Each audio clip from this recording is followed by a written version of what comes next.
On the morning of February 3, 1944, a B-17 flying fortress droned eastward over occupied Europe, its 4 engines pulling against the cold as it held formation with dozens of identical aircraft. From the outside, the bomber looked solid, almost indestructible.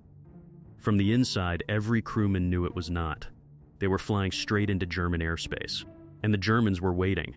In the tail of that aircraft, Staff Sergeant Thomas Keller crouched inside a narrow metal tube barely wider than his shoulders. His world was 2 machine guns, a curved plexiglass window, and the empty sky behind him. There was no armor plate here, no escape hatch he could reach in a hurry. His position existed for one purpose only: to keep shooting till the plane was gone. Or he was. Keller adjusted his oxygen mask and leaned forward, scanning the pale blue horizon behind the formation. At this altitude, fighters did not appear suddenly. They emerged as tiny black specks, growing slowly larger minute by minute while every man aboard waited for gravity to decide who would live and who would fall. The tail gunner's job was simple in theory and merciless in reality. He was the last line of defense. If German fighters broke through to the rear, they would rip a bomber apart from tail to cockpit, killing men in sequence like a zipper being pulled open. Keller had trained for this. He had memorized angles, lead distances, deflection patterns, but no training could prepare a man for the mathematics of survival at altitude, because up here there was no such thing as a crash, only falling. Underscore.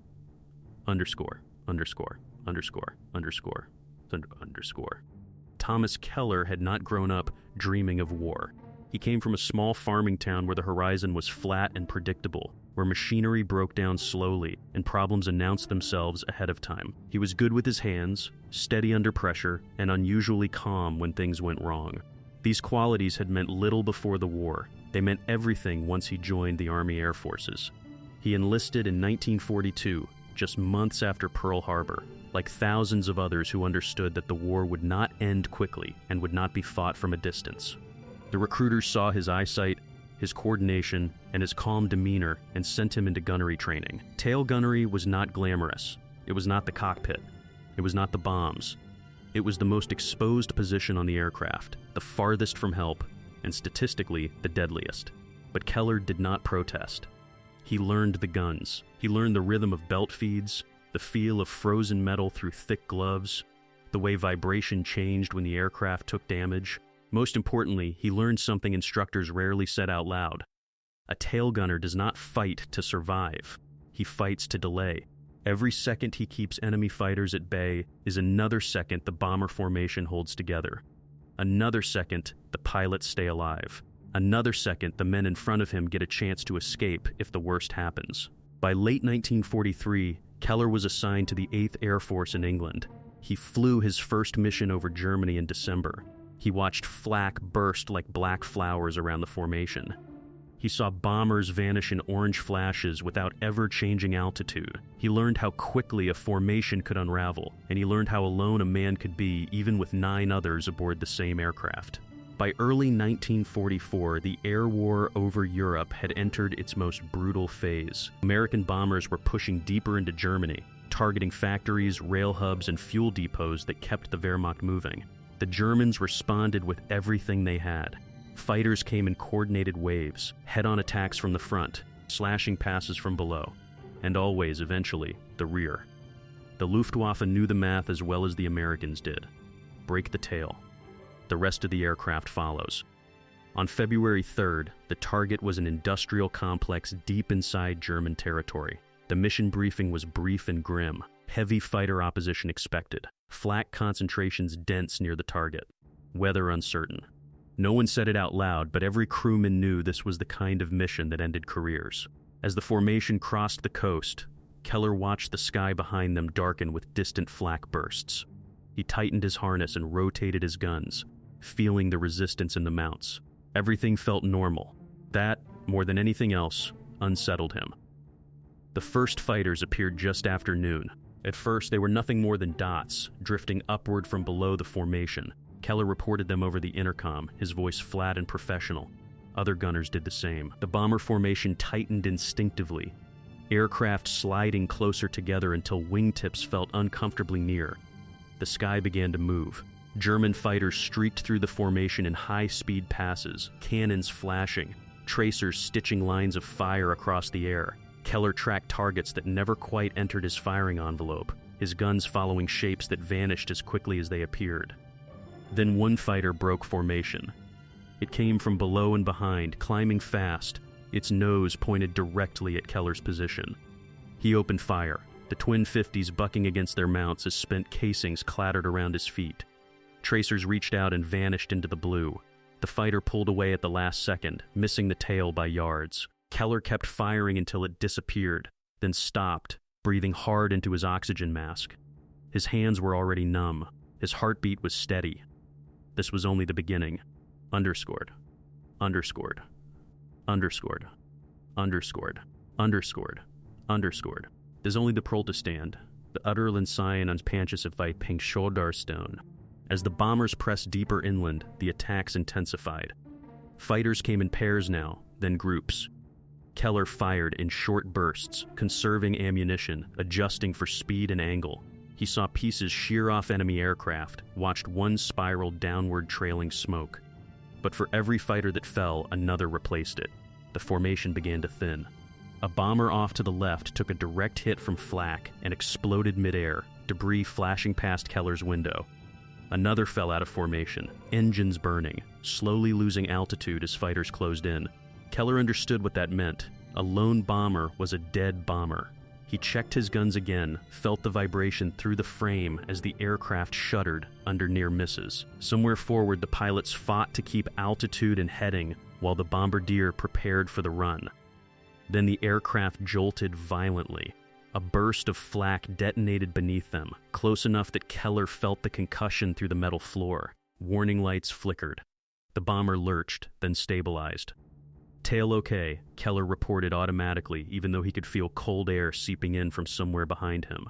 The sky behind the formation was no longer empty. Fighters were forming up again, farther back this time, as if preparing for something deliberate. Keller adjusted his grip and leaned forward, peering into the thin blue haze. This time, they were coming to finish the job. What Keller could not know, sitting alone in the tail, at 24,000 feet, was how little time remained before gravity would take control of everything. He did not know that structural damage from flak had already weakened the aircraft. He did not know that the next attack would not merely wound the bomber. He only knew his role: to watch the rear, to fire when targets appeared, to keep shooting as long as the guns responded, and to accept, without hesitation, that if the aircraft failed behind him first, there would be no warning, no gradual descent, no chance to stand up and think. Only the sudden, violent separation of metal and sky. The Germans were forming up again now, small shapes growing larger, their approach angle unmistakable. Keller centered his sights and waited, breath steady, muscles tense but controlled. At 24,000 feet, the margin between life and death was measured in seconds, and very soon, those seconds would begin falling away. The formation had begun its final leg over enemy territory.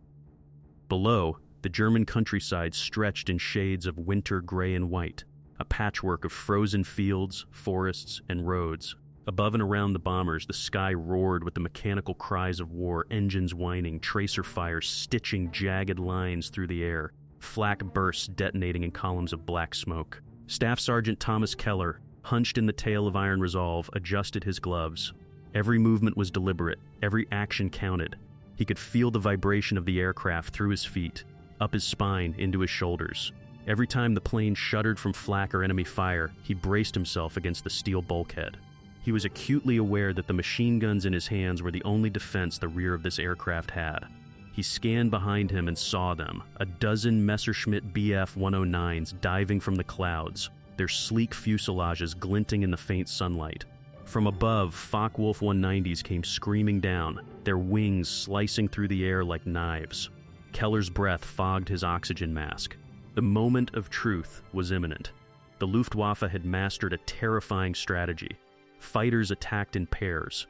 One would dive low to draw fire, forcing the tail gunner to commit, while the second climbed high to sweep in for a killing blow.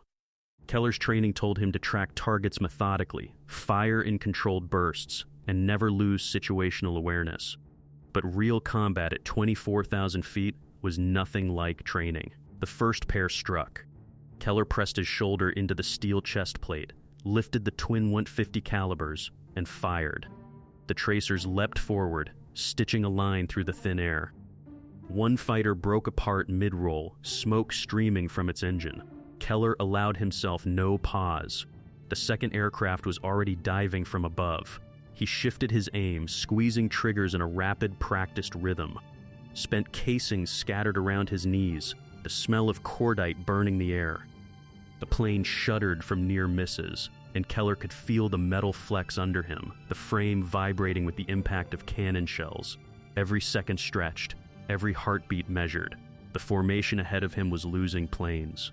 To his left, a B-17 erupted in fire and debris, spinning out of formation, the crew inside helpless. Keller knew that if his bomber fell behind, the same fate would await them. And the bomber had already started to falter. One of the engines had been hit by flak earlier, the propeller windmilling uselessly. Iron Resolve was beginning to slow, already lagging behind the tight defensive formation that was the only thing keeping them alive. And then the sky opened. 15 enemy fighters surged from the clouds, circling the faltering bomber. Keller's heart sank, but he did not hesitate. He swung the guns in wide arcs, tracing every motion. He saw the first FW-190's wing disintegrate under his fire, spiraling downward, smoke trailing like a ribbon of black silk. A second went down moments later. But for every plane that fell, 2 more appeared. The Germans had learned to fight patience. The tail gunner could only survive by endless vigilance. The aircraft shuddered violently as another cannon round tore through the fuselage, sending splinters of aluminum and insulation flying. Keller's gloved hands went numb.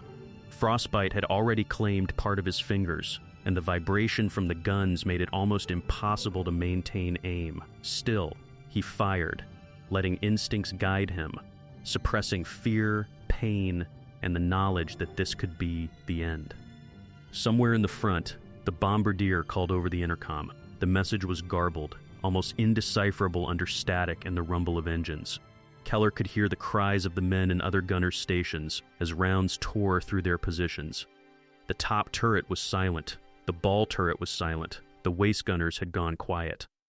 He realized with a sickening clarity most of the crew were dead or incapacitated. Only Keller remained functional at the rear. The Germans were professionals, veterans who had been fighting since 1939. They aimed for engines first, the critical weak points that would render a bomber helpless. Then the gunners, then the fuselage itself. Keller knew the odds. His B-17 was faltering, its engines were failing, its formation was dissolving, and his only options were to fire, fight, or die. He felt the first impact on his left forearm. Pain exploded across his body, white-hot and immediate. Blood soaked through his flight suit. Another round struck his right arm. Still, he gripped the triggers, swinging the guns in arcs that were almost impossible given the shuddering of the plane. Another pass. Another round hit the vertical stabilizer. Metal screamed, cables snapped, insulation shredded. The tail section vibrated wildly. Keller's world was now a chaos of noise, motion, and pain. Then it happened. A tremendous groan echoed through the fuselage, metal twisting and tearing. Keller's stomach lurched. The B-17 shuddered again, more violently this time. The sounds of structural failure, screaming aluminum, snapping bolts, and bending ribs of metal filled the tail compartment. Keller's eyes widened. The front of the aircraft, the cockpit, the wings, the forward fuselage were separating from the tail section. Gravity had begun to take what flak, and fighters had left vulnerable. Keller was trapped in the severed tail section, 40 feet of aluminum and plexiglass, spinning and falling through 24,000 feet of sky. Both arms were shattered, his parachute ripped to pieces by earlier rounds. The oxygen mask kept him alive, barely. His training told him to brace, to conserve, to survive. But this was no longer training. This was physics, gravity, and chaos. Death was coming, and it was absolute. Yet Keller did not stop. His mind, conditioned by months of survival, focused on the Germans circling him. They were curious, perhaps believing the tail section useless. They came closer. Keller gritted his teeth, squeezed the triggers, and fired. Tracers arced wildly through the sky. One enemy aircraft erupted in smoke and began spinning out of control. Another dove away in panic. He was shooting from a coffin. A falling coffin twisted by metal failure, carrying a broken man with a broken body. And still, he fired. The tail section rotated, flipped, and tumbled. Keller clung to the gun mounts, blood pouring from his arms, ice forming on his mask and hair. Every twist and spin threatened to throw him out of the tiny compartment. Every breath sent searing pain through his broken ribs. Yet he kept shooting. And somewhere far below, the German countryside approached with terrifying speed. The physics of the fall began to work in Keller's favor.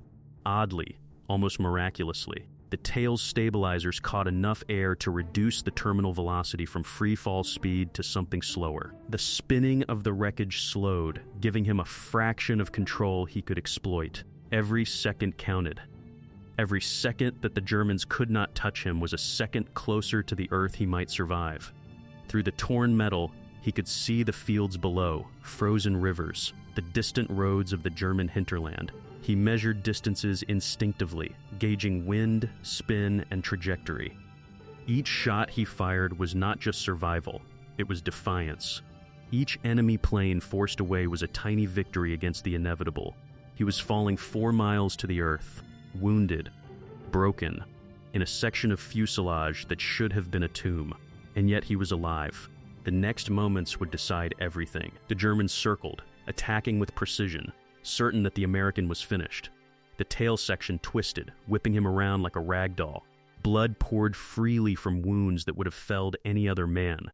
Yet Keller continued to fire, defying probability, defying death itself.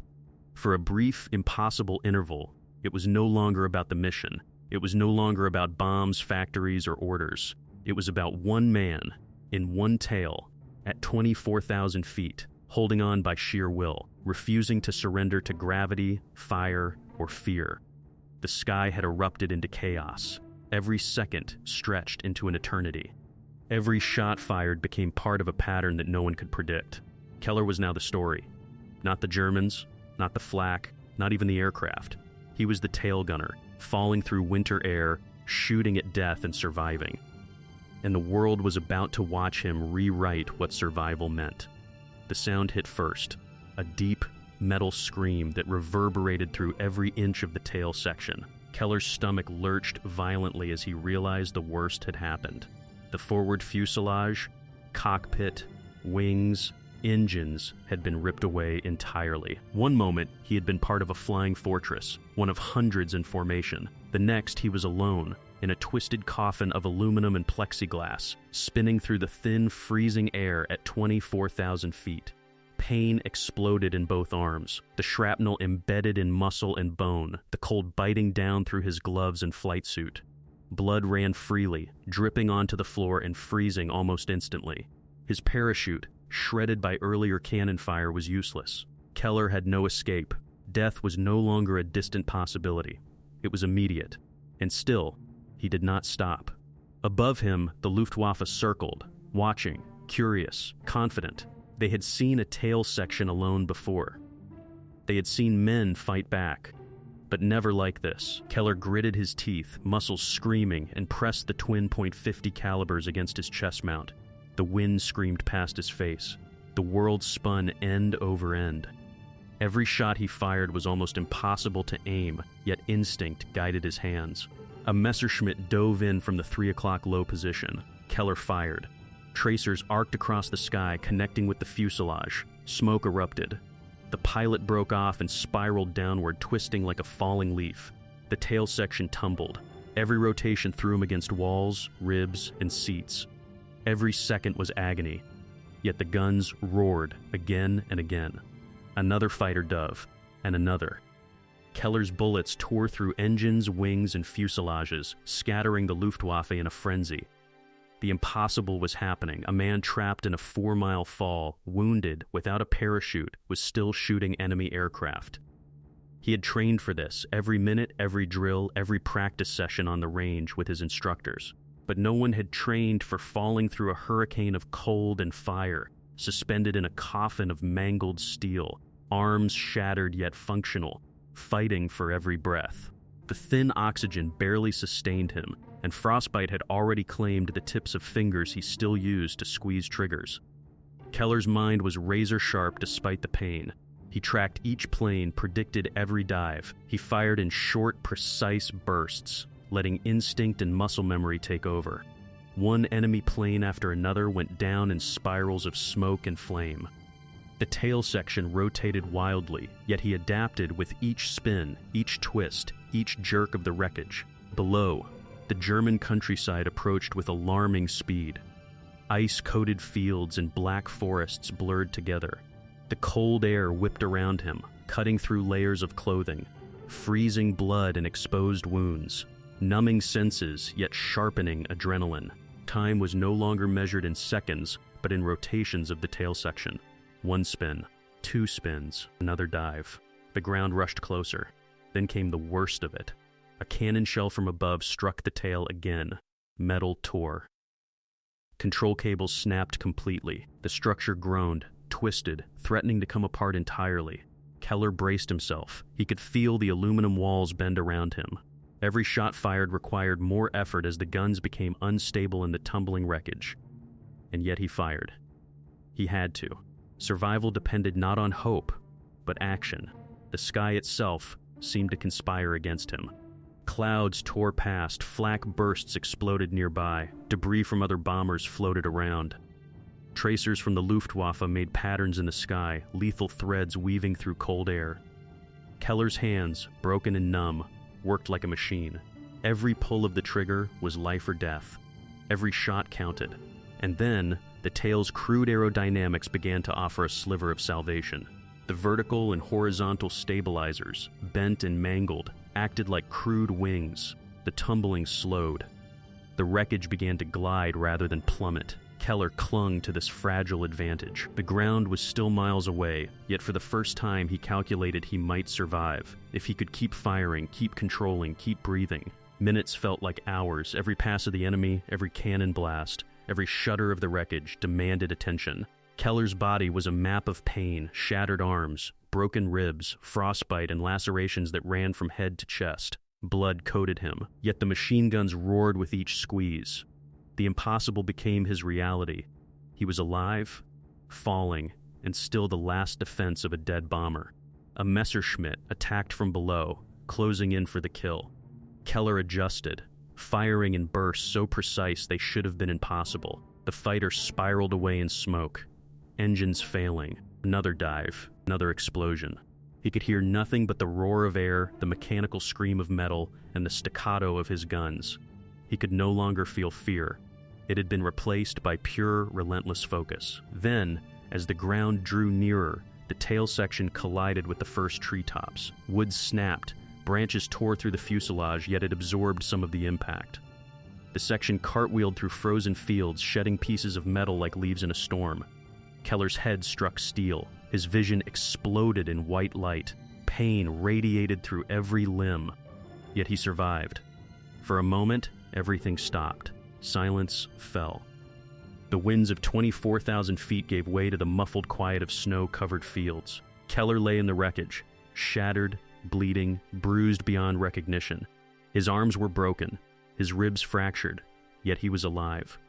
Against all logic, against every law of physics, he had survived. And he had fought, shooting until the very last second, until gravity, flak, and fire could no longer push him to surrender. When the tail section finally struck the frozen earth, the world erupted in a deafening crunch of metal and timber. Ice-crusted pine trees snapped like twigs under the weight, sending shards of wood into the wreckage. Keller was thrown forward, his head slamming against the steel frame. Pain tore through him, white-hot, radiating from shattered arms and cracked ribs. Every breath was agony. Blood flowed freely from gashes in his arms and scalp, freezing instantly in the bitter air. For a moment there was nothing but cold, silence, and the unimaginable reality he had survived a 4-mile fall in a severed aircraft tail without a functioning parachute. Few humans in history had ever endured such a fate. But survival, he soon realized, was only the first battle. Voices came through the forest, harsh, guttural, and threatening. German soldiers emerged cautiously from the tree line, rifles raised. Keller tried to move, to brace himself, but every attempt sent stabbing pain through his broken body. He was lying in a field south of Bremen. Enemy territory. One wrong move could be his last. The soldiers inspected him roughly, prodding at his bloodied arms, examining the twisted metal around him. He could see the incredulity in their eyes. A young American, battered, bloody, yet miraculously alive. They found his dog tags, his rank insignia, and his shredded parachute. Orders were given, and he was lifted onto a crude wooden cart, jolted across frozen fields. Every bump, every turn was agony, tearing at his fractured ribs and broken limbs. For hours, the journey continued over roads that seemed endless. His senses blurred. Pain, cold, and exhaustion merged into a single numbing reality. Blood had frozen in places, yet the wounds still burned. Hypothermia began to creep into his system. He drifted in and out of consciousness, visions of falling through the sky flashing relentlessly before his eyes. Eventually, the cart delivered him to a makeshift German medical facility. The room was cold, sparsely furnished, and smelled of disinfectant mixed with decay. Keller was laid on the concrete floor. No blankets, no pillows, no warmth beyond the clothing he wore. Doctors and medics appeared indifferent, some almost wary, others curious, as if examining a living relic rather than a human being. For 2 days he remained largely untreated. Infection set into his shattered arms, his skull wound, and the lacerations across his torso. Gangrene began to claim the edges of his broken flesh. His breathing was ragged, each inhalation a stab of agony. Without surgery, without antibiotics, survival seemed almost impossible. Then came the unexpected. 2 Serbian doctors, prisoners themselves, pressed into service to treat wounded Allied airmen. Their instruments were crude, their anesthesia almost non-existent, yet their skill and determination were remarkable. They assessed Keller, noting the severity of his injuries, both forearms shattered, ribs fractured, skull partially exposed, and a body already weakened by the fall. For 7 hours they worked. They cleaned infected tissue, set broken bones using metal pins and wires, and fashioned a crude plate for his skull to protect his brain. Pain coursed through Keller's body, each movement, each procedure nearly unbearable. Consciousness came and went, delirium settling in at intervals. Still, the doctors persisted, whispering reassurances in accented English, their hands steady despite the makeshift conditions. When surgery concluded, there was nothing left to do but wait. The next 72 hours would determine life or death. Fever came swiftly, climbing to 104F. His body shook with chills despite the thin warmth of his clothes. Infection raged. Keller's mind teetered on the edge, hallucinations of the fall and the dead crew members haunting him relentlessly.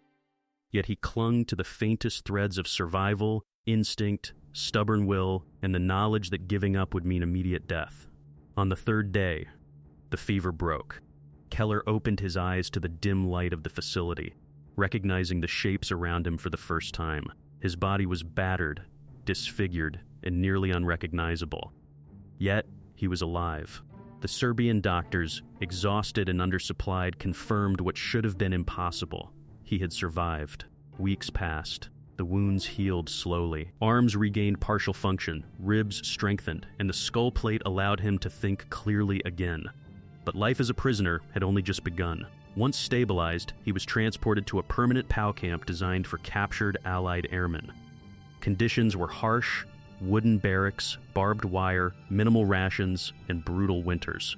Prisoners organized themselves into communities. They maintained military discipline, improvised educational programs, and even built clandestine radios to monitor Allied broadcasts. But starvation and disease were constant companions.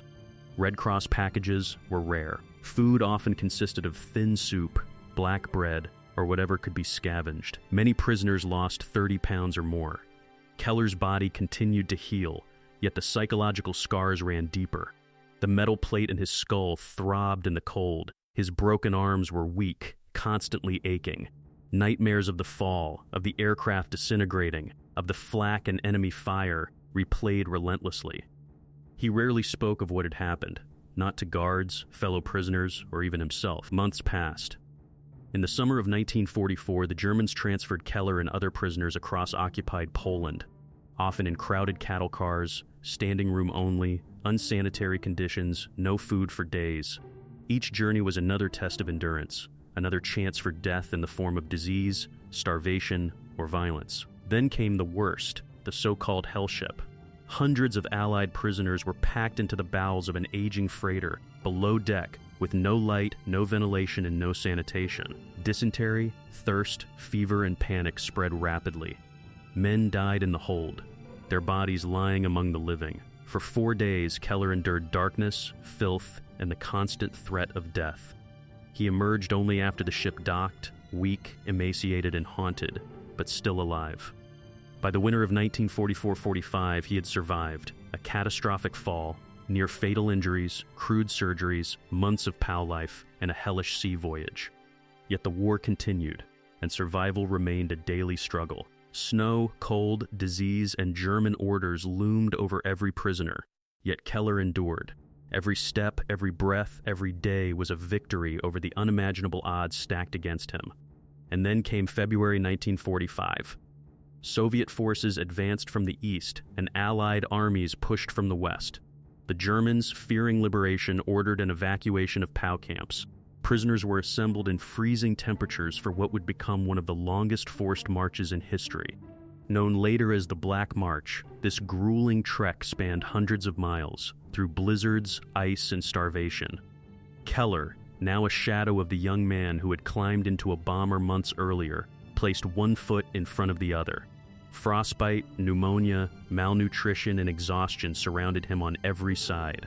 Fellow prisoners fell daily. German guards shot those who could not keep pace. Yet Keller walked. He refused to yield. Survival had become a habit. Refusal was not an option.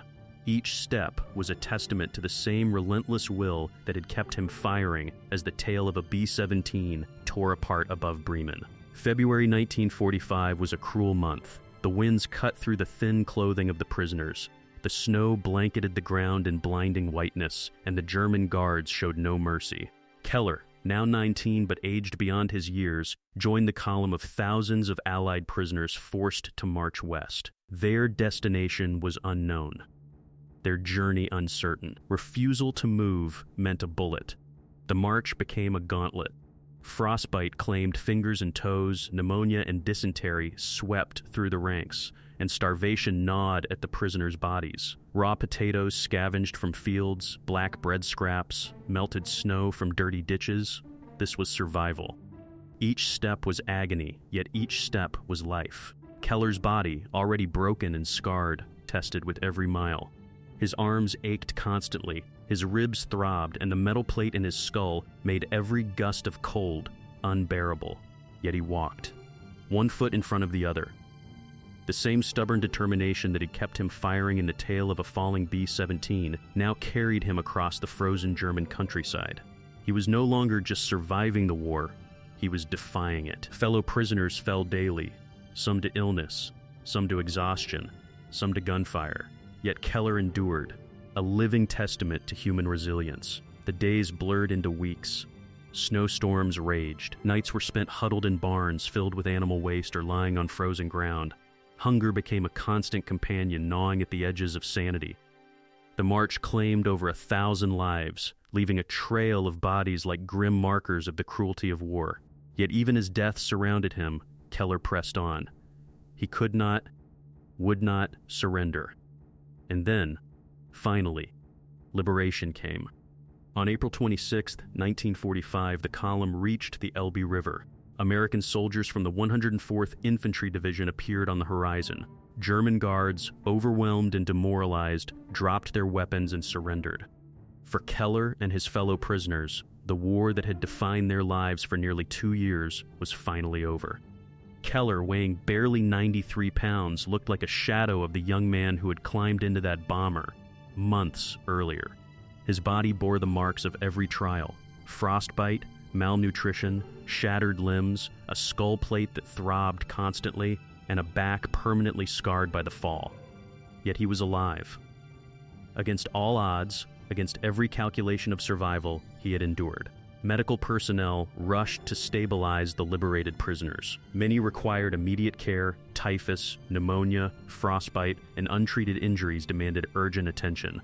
Keller was placed under constant observation. His body slowly began to regain strength, yet the trauma of the past 18 months would never fully leave him. His service record told an almost unbelievable story. Shot down over Bremen on November 29, 1943. Aircraft destroyed by enemy action. Fell 24,000 feet in a severed tail section without a parachute. Survived impact. Captured by enemy forces. 17 months in POW camps. Endured the Black March, one of the longest forced marches in European history. Survived every step. Military historians later confirmed that only 3 Allied airmen in World War II survived, falls comparable to Keller's. The physics alone were staggering. The wreckage of the B-17 had slowed his descent, the metal and stabilizers acting as a crude parachute. His survival defied every expectation, every probability, and cemented his place in military history. Keller received multiple awards: 2 Purple Hearts for the wounds he had sustained during the attack, the Air Medal with Oak Leaf Cluster for his service, the European Theater Medal, and the Good Conduct Medal. On December 1, 1945, he was honorably discharged, a young man forever changed by the war, yet alive to live again. Returning home to Soldiers Grove, Wisconsin, Keller faced a new battle, rebuilding his life. The farm boy who had once dreamed of flying now carried the weight of unimaginable trauma. His arms were permanently weakened, his skull plate caused headaches, and memories of the tail section in the endless march haunted him. Yet he married Margaret Finley, a local girl who saw beyond the scars to the man beneath. Together, they built a life on a small farm, raising 9 children. He rarely spoke of the war. The nightmares persisted, the memories of fallen comrades and enemy fire too vivid to revisit. Yet his survival inspired all who knew him. The farm became a place of healing, a place where life slowly returned to normal. He witnessed the growth of his grandchildren, the turning of seasons, the quiet, steady passage of time. In 2007, the Wisconsin Board of Veterans Affairs recognized Keller with the Veteran Lifetime Achievement Award, the first recipient of this honor. His story, long held in silence, was finally shared. Journalists, historians, and local citizens learned of the farm boy who had survived what should have been impossible. His tale was chronicled in detail, interviews conducted, archives explored, and a book, Tailspin, was eventually published in 2022, documenting his extraordinary life. The town of Soldiers Grove honored him further by naming a street Eugene Keller Way, a permanent reminder of courage, resilience, and the human will to survive. His fellow crewmen, many lost in the skies over Europe, were remembered through his story. Navigator Jesse Orison, who had bailed from the forward section before the bomber disintegrated, confirmed Keller's account, cementing it in historical record. Keller passed away on March 23, 2014, at the age of 89. 7 decades had passed since German flak tore his bomber apart over Bremen. 7 decades since he had fallen 4 miles, machine guns blazing, refusing to surrender to death. His obituary captured his philosophy: "I would rather wear out than rust out." Eugene Keller's life was more than survival. It was a testament to determination, courage, and the power of the human spirit. From the tale of a falling B-17 to a Wisconsin farm, his journey reminded the world that even in the face of impossible odds, a person could endure, survive, and ultimately live to tell the story.